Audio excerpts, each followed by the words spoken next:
I spent years lying to myself, Jeremiah. Marrying a woman because it made sense, telling myself it was easier to keep quiet. But I know what I want now. I want you. Tell me what you're afraid of, Jeremiah. Help me understand. Don't do this, Abraham. I already am. The sanctuary was cool and dim, sunlight bending through stained glass and fractured color. Jeremiah sat near the front, with Malachi in his arms, swaying gently as the choir's voices rose. He kept his eyes fixed on the pulpit, on the open Bible, on anything but the restless thoughts pressing against the edges of his mind. The kiss had been gnawing at him for days. Every prayer he whispered was tangled with it, every hymn soured by the memory. He told himself it wasn't desire, only weakness, that Abraham had been needy, and he had been too soft to push him away sooner. Still, the guilt clung like a second skin.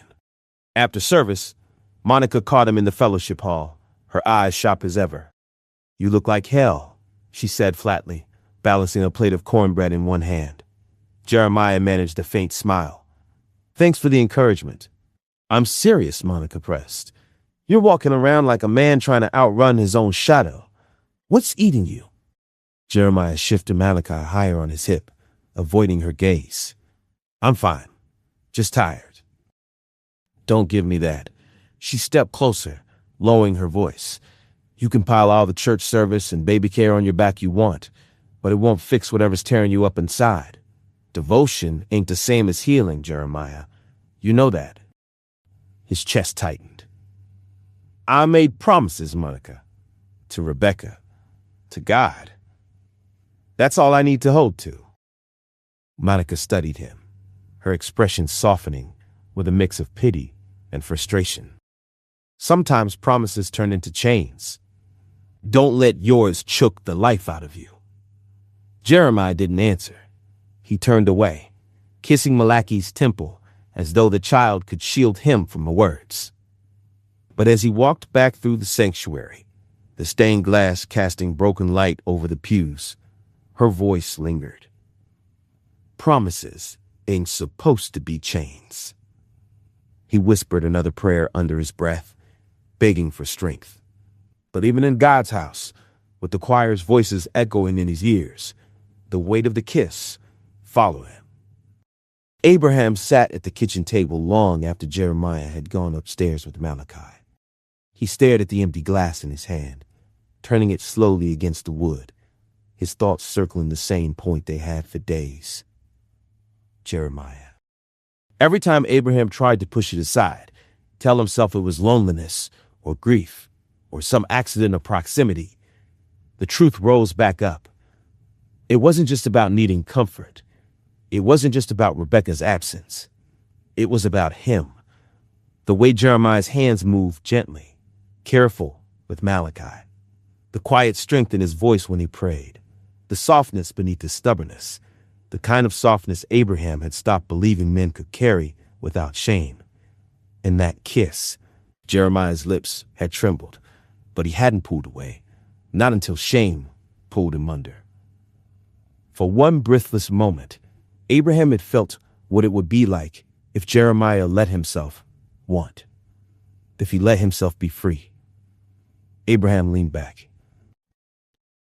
He thought about the years he'd spent trying to live by other people's expectations, marrying Rebecca because she was good, kind, steady, loving her in his way, but never fully, keeping his desires locked down, convincing himself they weren't worth the trouble.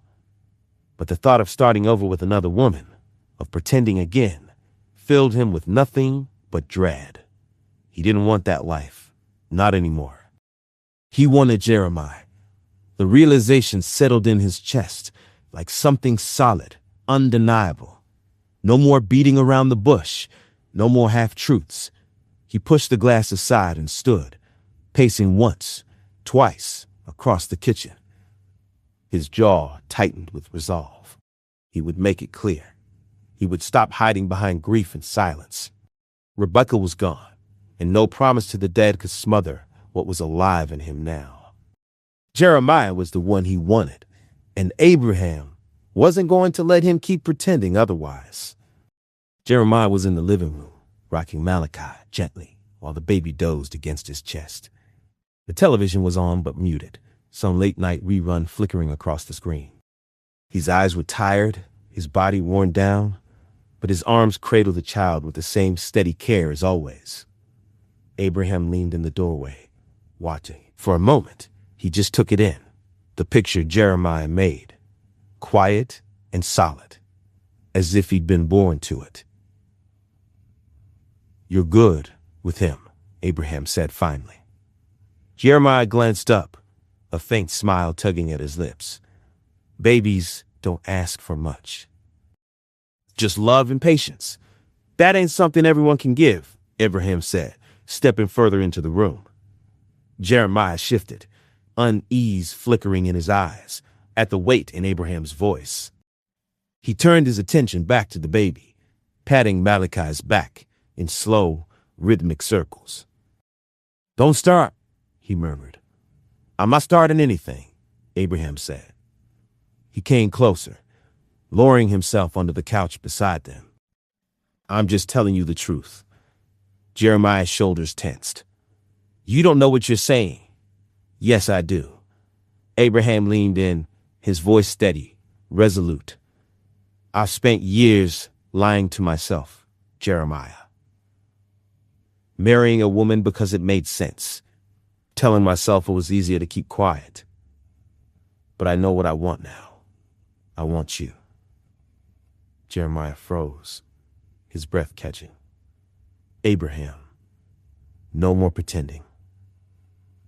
Abraham's gaze burned, unwearying. "Not with you. You can hide behind promises all you want, but I've seen the way you look at me when you think I ain't watching. You want this too."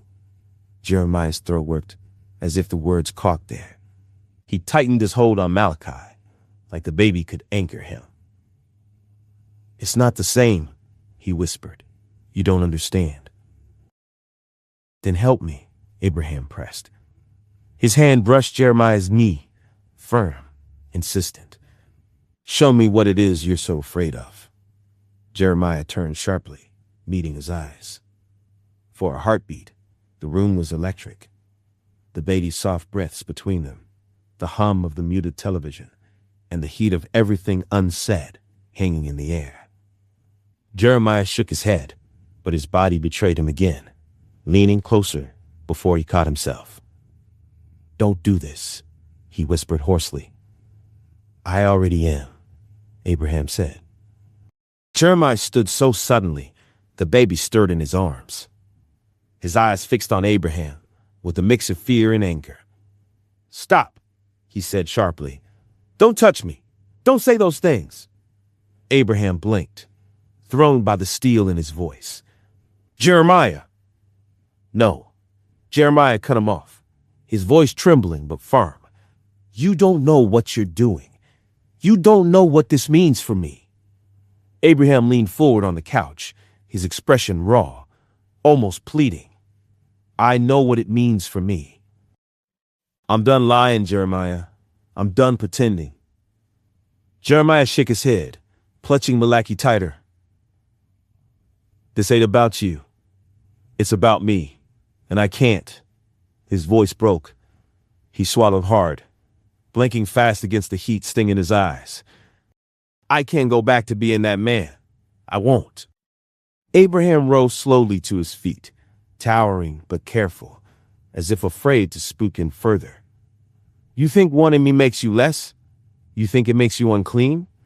Jeremiah's chest heaved. "It does. You don't understand. You'll never understand." The words came out sharper than he intended, but he couldn't take them back. The air between them felt like glass, ready to shatter. Abraham's jaw tightened, frustration flashing in his eyes. But when he spoke, his voice was softer than Jeremiah expected. "I don't believe that. And one day, you won't either." Jeremiah turned away, walking swiftly down the hall, Malik's cries rising as his own hands trembled. He shut the nursery door behind him, leaning against it, breathing hard. Alone with the baby, he whispered a prayer through clenched teeth, begging God for strength. But deep down, he knew what terrified him most wasn't Abraham's persistence. It was the way his own heart had leapt when Abraham said, "I want you." Jeremiah sat in the pastor's office, his hands twisting in his lap.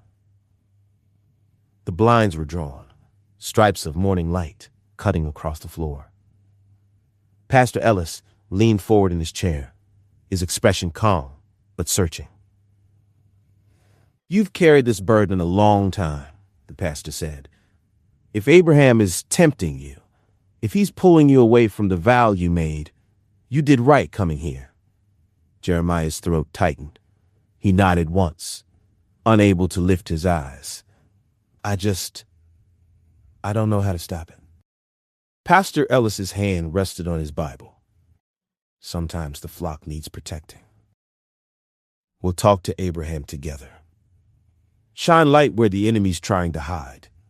Jeremiah's stomach dropped, but he agreed.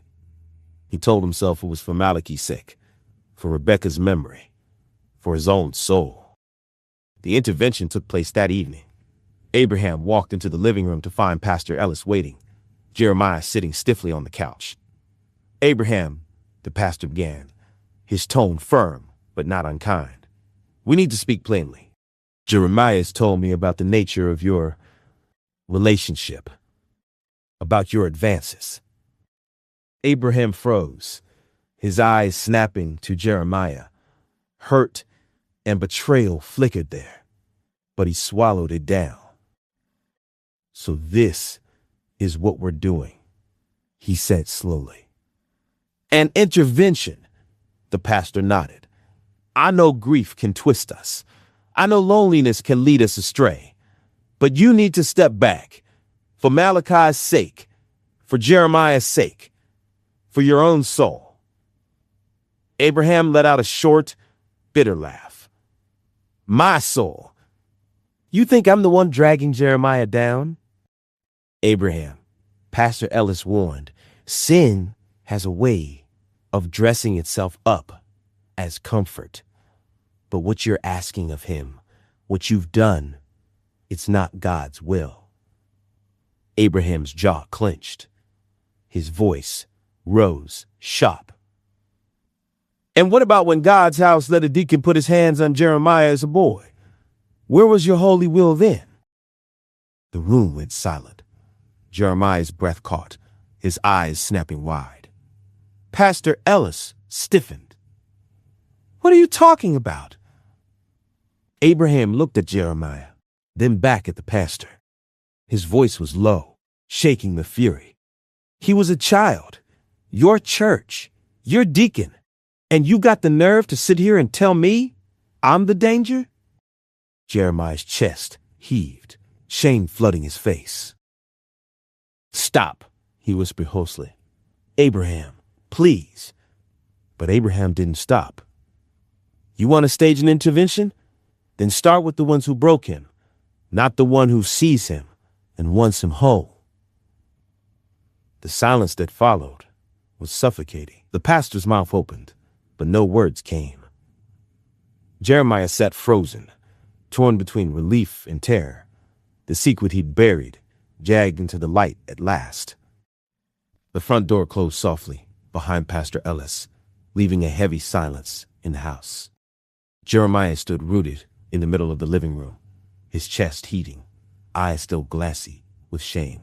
Abraham leaned against the wall, arms crossed, his jaw tight with barely contained anger. "How could you?" Jeremiah's voice cracked. "You had no right to say that to him." Abraham's eyes flashed. "And you had no right dragging me in front of him like I was some kind of monster. You think I'm just going to sit there while he talks down to me? While you hide behind his Bible and pretend like I'm the problem?" Jeremiah shook his head, clutching his hands together as though to hold himself steady. "It wasn't about punishing you. I was trying to stop this before it goes any further." Abraham pushed off the wall, pacing a few steps.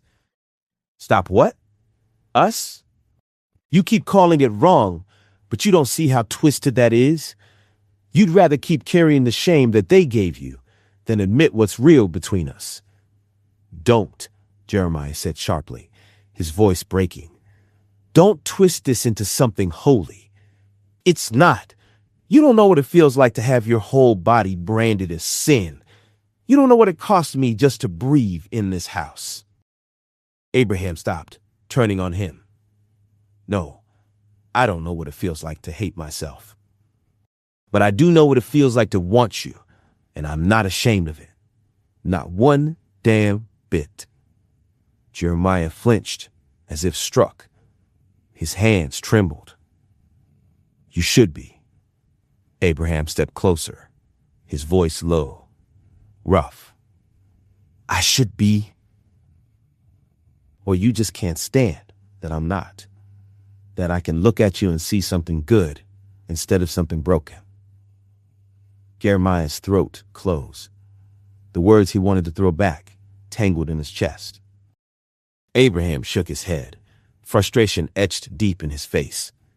You think hiding behind Ellis, behind vows, behind shame is going to save you?